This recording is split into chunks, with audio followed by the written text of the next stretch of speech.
All right, path analysis part 3, we're going to focus on mediation. We first want to talk about what is a mediator, especially versus a moderator. This gets really confusing for a lot of people. So a moderator, pause the video and read this. Okay, so a moderator tends to be a qualitative or could be quantitative, as in levels of a variable that affects the direction or strength of a relationship. And so most of the time when we talk about this, we're talking about interactions. But we're trying to see, like, does male versus female, does the relationship change? Is the relationship influenced if we split it by those two things? So we would not be putting race, social class, anything like that up here as the mediator. We're not looking at, does a flow of effect go through gender? That doesn't make sense. It would be more like, does this entire model vary by gender, race, or class? So a mediator actually accounts for some of the relationship between the predictor and the criterion. So in this case, the IV and the DV, some of the flow of effect, some of the variance is actually being explained by this guy. So the easiest way to think about it is that moderators are qualitative and moderators are categorical, and mediators are more true continuous variables. The other way to think about it is that mediators explain how the observations that we're seeing are actually taking on some psychological significance. We're not just randomly adding lines to our models. We're not just randomly adding a mediator and just some variable. Let's just stick it in here and see what happens. We're not data mining for no reason. We have very specific variables that we are putting in and saying, we think this is what is influencing these two things. And again, going back to the causation and what it takes to do causation, this is one of the ways that they do it. They say these are the things that could influence it. We want to show that they don't in that case.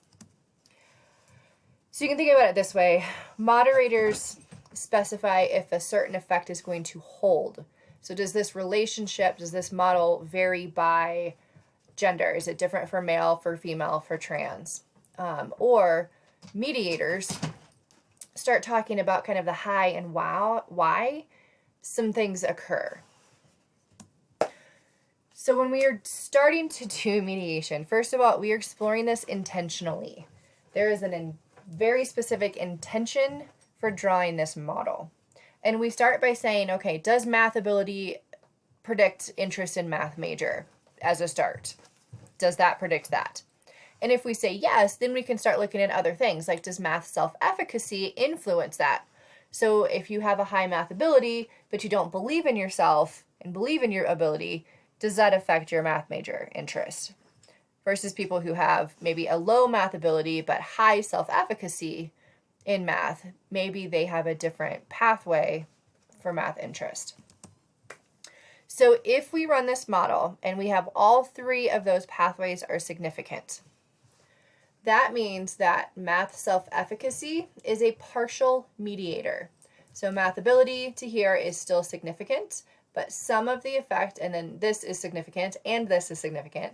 That means some of the pathway of math ability is going through self-efficacy.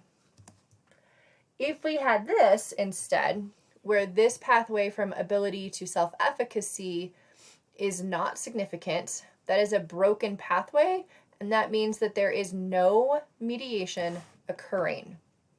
But it does mean that we actually have two independent variables that predict math major. This would be another example of no mediation because we have a broken pathway.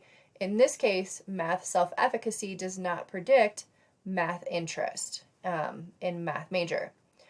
So there's no mediation, but math ability does predict efficacy and math major. In this case, this one is no longer significant, and all this one and this one is. So we have a full pathway with mediation, but this pathway is no longer significant. That means it is a full mediation. So the entire variance between this one and this one, our original IV and DV, is no longer significant, and the entire effect actually flows through self-efficacy. That is, of course, assuming that alone this one was significant, and the addition of this guy actually accounts for the whole significance and the whole variance being explained down here. So you have to test this first. You'll see this referred to as ABC model, where we're comparing C to C prime. So we have without mediator model, that's the C, and then C prime would be with the mediator. How does this change? In this example, we see that assuming this was a standardized estimate, we have a 0.39 and C prime is a 0.31. So the addition of emotional awareness into this model is accounting for about 8% of the variance between avoidance and distress. And what's really cool is that you can have lots and lots and lots of mediators. So you can do all kinds of really cool stuff in a single model. So I want you to go back to the reflection, not breakout group, and I want you to meditate on mediation.